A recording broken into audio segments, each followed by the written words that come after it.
Hi guys, welcome to Savvy Money Show with me, your host Sean.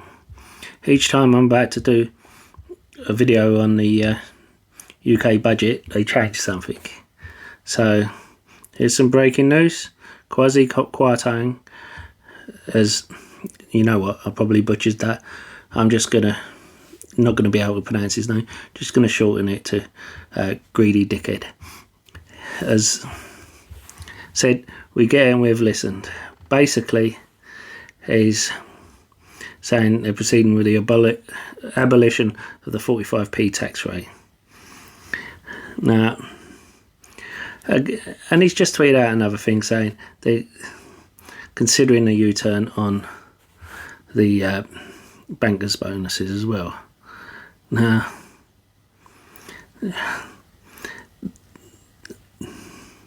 cannot trust a thing these people say, because they tried to force this in and bankrupt the country while doing it, and it is ridiculous. You could see with their energy bill how they was going to cost 95 billion, then it's 150 billion, then up to 250 billion for a 6-month loan, when they could buy Centrica, the parent company of British Gas, for 5 billion. They could buy a National Grid for 35 billion, 45 billion, bring that back into public ownership, and use the dividends to bring down the cost of gas and electric. But no, Tories are not about nationalisation, but privatisation.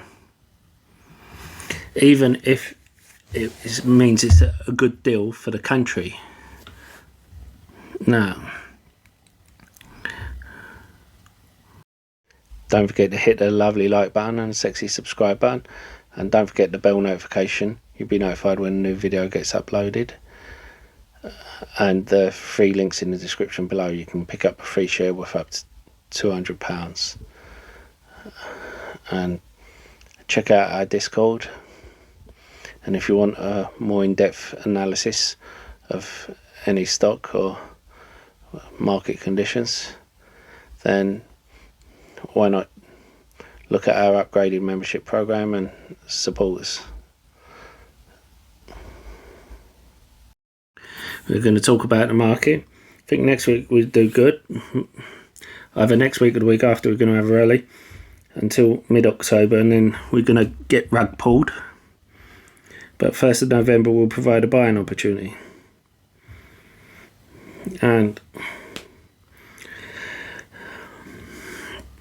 But please protect yourself.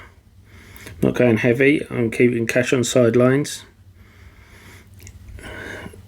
And when you see a 2-year Treasury bond going up to 4.8%, people who are in these buy and hold forever aristocrat dividend stocks that pay an average of 1.8% to 3% may be thinking, I'll pull the funds from that bond, from that stock, and put it into a bond, which will provide even more downward pressure on the SPY. This is one company I'm going to be watching.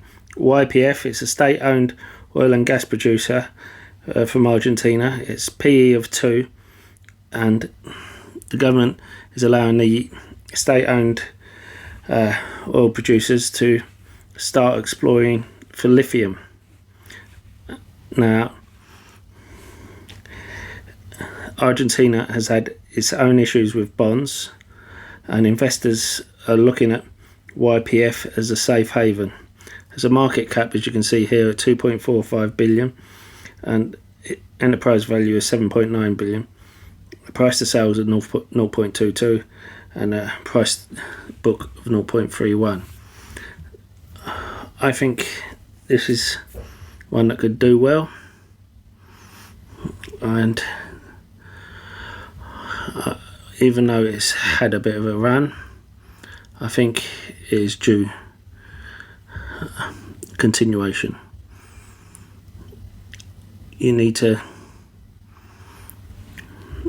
manage your risk and get your good entry point. Now with CRISPR, The CTX 130 has been given the FDA RMAT designation for their CAR T cell, which makes it less expensive to put it through the trials.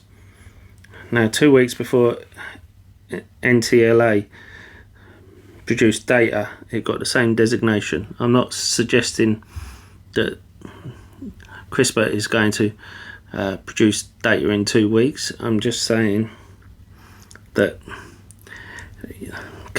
big companies can fast track or afford to fast track the trials once they get this designation, so I will be watching it. I will also be watching Rumble.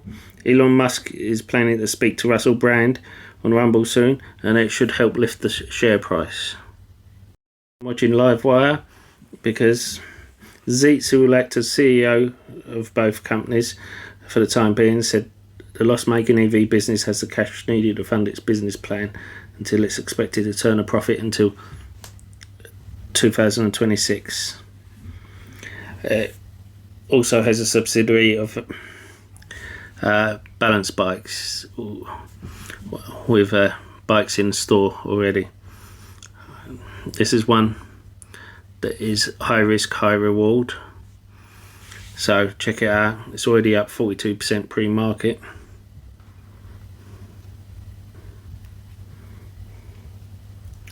I'm looking up AMD. I think the price is right now for me to jump back in. I sold it around about $90, about $94, and you can see here it has a forward P of 13. It has huge margins, and yes, those margins might be squeezed a bit with what's going on, but I still think it's worth it. Now you see here how beginning 1st of October, a London gold dealer runs out of bullion as trust budget shocks. That will provide a run on gold. So I'm in SBSW. It's also good for platinum with what's going on in Russia. Sorry about that. And when the dollar rises,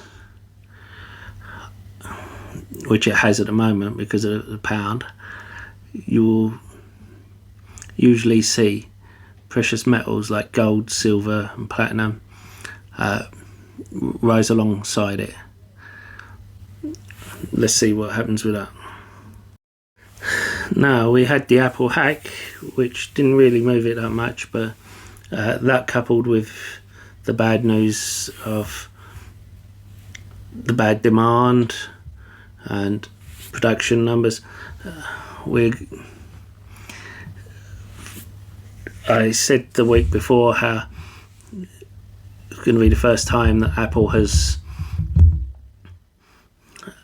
never risen the price of their phones. They've actually reduced it, which is a telling sign. And I sold my Apple, and that was at $155.